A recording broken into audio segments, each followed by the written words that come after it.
Pemirsa, tidak adanya aturan main yang jelas di pasar digital dinilai menjadi penyebab gejolak di kalangan pelaku usaha. Komisi Pengawas Persaingan Usaha (KPPU) menyatakan untuk bisa bersaing dengan sehat, aturan yang berlaku di pasar konvensional harus diterapkan juga di pasar digital.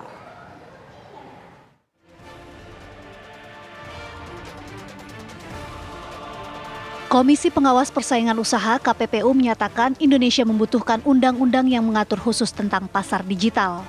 Pasalnya, hingga kini aturan mengenai pasar digital baru sebatas izin pendirian usaha di sektor itu. Tidak adanya aturan main yang jelas inilah yang kemudian memicu gejolak di kalangan pelaku usaha.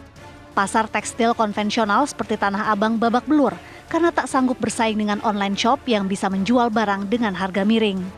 Anggota KPPU Guntur Syahputra Saragih menyatakan untuk bisa bersaing dengan sehat, semestinya aturan yang berlaku pada pasar konvensional juga diterapkan pada pasar digital.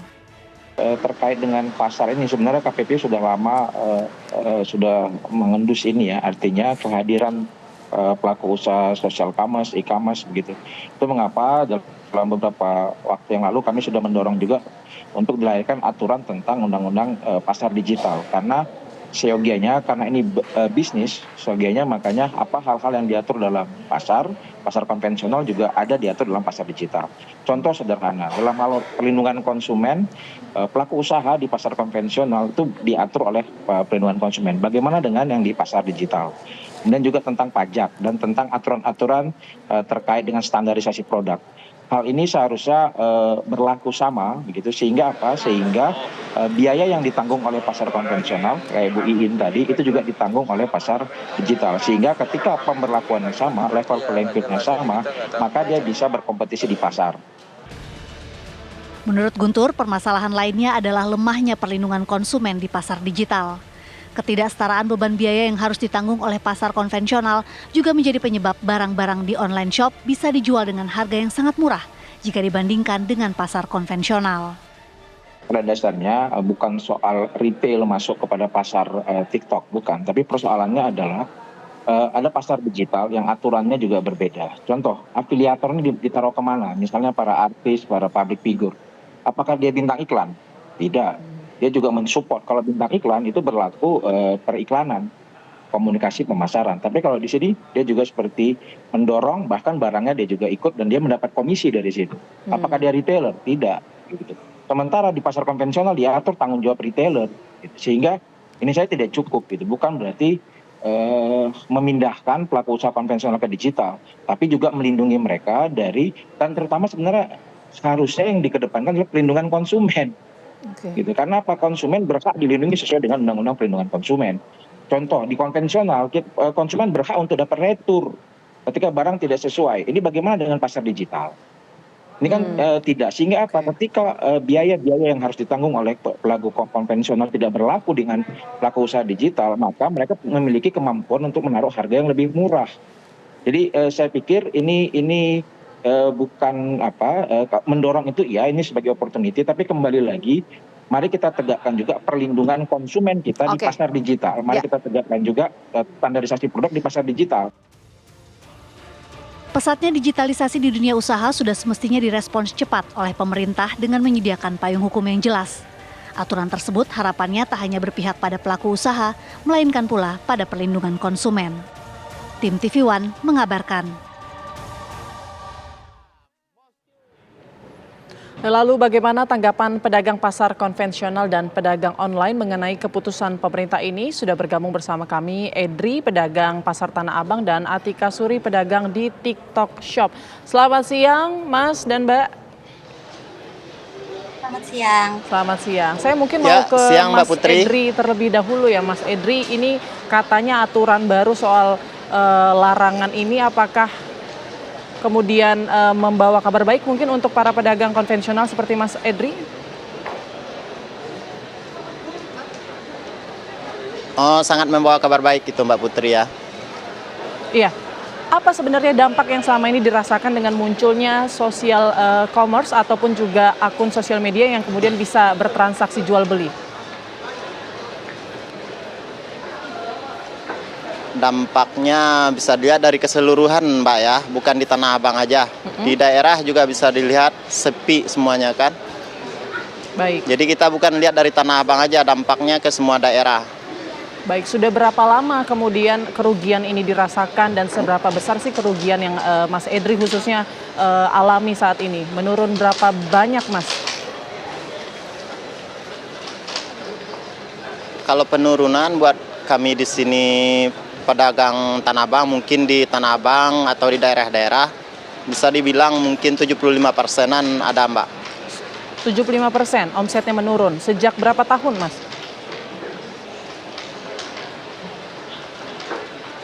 Sejak dari pandemi lah, dia kan dimulai dari pandemi juga ya.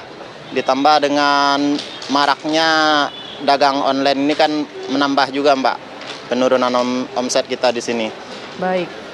Menurut Mas Edri, atau mungkin Mas Edri pernah ngobrol dengan pelanggan setia Mas Edri, apa sih yang membuat masyarakat atau konsumen ini kemudian berpaling begitu menggunakan atau berbelanja di sosial media? Monopoli harga mungkin, Mbak, ya. Harga, berapa persen perbedaannya? Kalau misalnya di pasar biasanya berapa, kemudian di sosial media berapa? Kalau hitungan di sosial media, misalkan orang yang produksi, dia bisa jual dengan ambil keuntungan yang sangat tipis, ditambah lagi subsidi dari plafon online-nya kan. Sementara di sini kalau kita ngambil keuntungan 2% atau 3% dari modal kan nggak mungkin, Mbak. Baik. Oke, kalau begitu saya mau ke Mbak Atika Suri. Kalau dari Mbak Atika sendiri dengan berjualan sebelumnya sempat berjualan konvensional juga nggak, Mbak Atika? Saya 100% online. Tapi kebetulan sampai sekarang dari awal sampai saya besar, saya masih ngambil barang dari PGMTA. Oke. Dari Tanah Abang. Baik. Nah, apa keuntungan yang Mbak rasakan selama ini berjualan di sosial media begitu? Kebetulan kan saya ibu rumah tangga ya, punya 1 anak dan juga saya orang kampung sebenarnya. Dari kampung kecil dan tiba-tiba merantau ke Jakarta, belum punya mimpi sukses. Tiba-tiba saya buat konten, terus juga mulai jualan sendiri, ngambil barang di Tanah Abang, jual lagi. Dan alhamdulillah sukses gitu.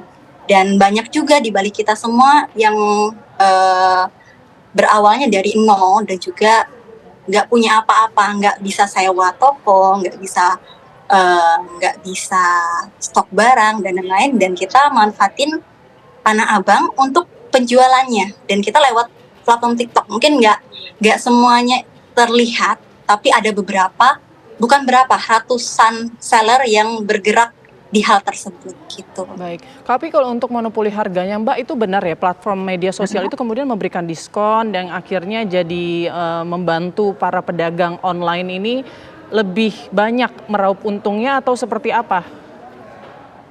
Kalau kita meraup untung sih sebenarnya fair-fair aja sih. Kalau misalnya kita itu bukan fair ya, maksudnya saya kan ngambil barang dari Tanah Abang misalnya di satu seri itu harus terjual kan.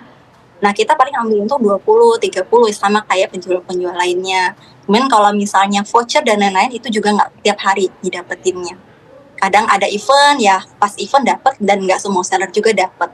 Biasanya sih ada waktu-waktu tertentu ya, seperti tanggal kembar, PD dan lain-lain. Baik, ini kan ngambilnya dari Tanah Abang, kemudian tadi Mbak Atika bilang 20-30% keuntungannya, artinya seharusnya harganya lebih mahal ya daripada Bukan pasar Abang? 20%. Bukan 20%, tapi 20.000, 30.000, tapi tergantung ya, kan beda-beda produk kan beda-beda keuntungan ya. Tapi memang harganya lebih murah ya daripada yang di pasaran. Kalau dari Mbak Atika pantau? Malah saya itu itu kan selalu lihat dari e-commerce lain kan. Pasti sebagai penjual kan kita bandingin harga sama e-commerce lain. Mohon maaf ya, yang bukan TikTok ya. Iya. Tokopedia, Shopee dan lain-lain itu harganya kita nggak pernah yang jauh banget dari Shopee, ya nggak pernah jauh dari Tokped, berarti sama semua nih. Kita berkacanya pada toko online ya, karena kalau misalnya yang dari luar daerah kan beda lagi nih cost-nya. Kalau dari luar daerah kan ada ongkir dan lain-lain. Iya. Nah, kita sebagai penjual online ngelihatnya harga pasar itu ya dari toko online lainnya seperti Shopee, Tokopedia dan lain-lain. Oke, bersaing harganya lewat toko online lainnya. Tapi gimana nih, ada larangan berjualan di sosial media Mbak Atika, seperti apa responnya? Memahami lah kita ya, kalau pemerintah itu mau memisahkan nih antara buat konten dan juga jualan, biar kita biar makin rame. Kita sih berharapnya kita tetap bisa jualan, namun pemerintah juga saya harap juga menghargai inovasi kami sebagai orang yang biasa aja, yang belum punya modal dan lain-lain. Kita juga berjuang sampai titik ini tuh gak mudah. Semoga pemerintah nanti punya jalan tengahnya. Paling enggak kan kalau misalnya pemerintah sebelumnya udah ketemu nih sama pedagang offline. Nah, mungkin pemerintah bisa sempetin waktu untuk ketemu kami pedagang online. Biar kita sama-sama sharing dan pemerintah bisa kasih jalan tengah yang baik untuk kedua belah pihak. Kita juga nggak mau kok offline-nya turun. Enggak, karena memang Mbak Atika pun juga sebenarnya masih ngambil barangnya dari Pasar Tanah Abang ya. Kalau Mas Edri sendiri, Mas, ada nggak sih peningkatan mungkin kayak Mbak Atika sebenarnya kan dia masih ngambil barang dari Pasar Tanah Abang nih, Mas Edri. Kalau dari Mas Edri sendiri mungkin ada nggak konsumen Mas Edri yang kemudian juga mengambil barang dalam jumlah banyak dari biasanya nih? Kalau dulu beli satu-satu, sekarang kemudian dia jadi beli banyak begitu di tokonya Mas Edri. Kalau kita kan retail, Mbak. Kalau buat yang grosiran mungkin. Kalau kita kan di sini retail. Kalau kita ngecer istilahnya tokonya di sini sebagian. Oke. Mas Edri jualan online juga? Saya ikut juga, Mbak. Ikut, artinya sebetulnya... Saya ikut juga jualan online. Oke. Nah, keuntungannya gimana? Kalau keuntungan, ini kan hitung mayoritas, Mbak ya. Mungkin sebagian ada orang yang bisa naik di online, cuman kan nggak merata, Mbak. Karena monopoli harga tadi, misalnya ada yang distributor gede atau yang produksi, dia juga bisa jual dengan harga murah. Mungkin buat sementara kita dibantu, tapi buat jangka panjangnya otomatis kita bisa dirugiin, Mbak. Begitu ya, harusnya bukannya makin untung ya, karena sebetulnya jadi kita lihatnya bukan di sekitar Tanah Abang aja. Jadi kita itu ngelihatnya bukan di sekitar Tanah Abang aja, Mbak. Lihat di daerah-daerah kayak retailan, kayak ITC atau mal-mal itu udah pada sepi. Jadi yang dirugiin, misalnya yang diuntungin buat online itu satu pihak, tapi yang dirugiin itu bisa 99 pihak ya kan. Oke, berarti rekan-rekannya Mas Edri yang mungkin tidak berjualan online ini dirugikan begitu ya. Tapi saya pengen tahu deh Mas Edri, sebenarnya mungkin kalau ya, yang mungkin punya... buat yang di daerah, Mbak. Iya. Misal kayak di daerah kita bisa lihat kan. Betul. Nah, saya pengen tahu Mas Edri, mungkin hitung-hitungannya nih, kalau punya toko fisik, bukan online, itu kan ada pengeluaran-pengeluaran tertentu yang akhirnya tidak bisa membuat harga itu jadi lebih tinggi dijualnya. Apa saja sih sebenarnya yang selama ini dikeluarkan dari toko offline yang kemudian ya pokoknya apa aja biaya-biaya yang dikeluarkan selama ini dari para pedagang? Kalau biaya dari pedagang, sewa toko ya kan, servis cas sama gaji karyawan.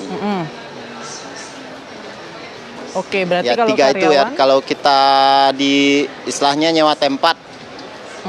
Nyewa tempat, karyawan, sama servis cas toko, sama sewa toko yang kita usahain. Baik.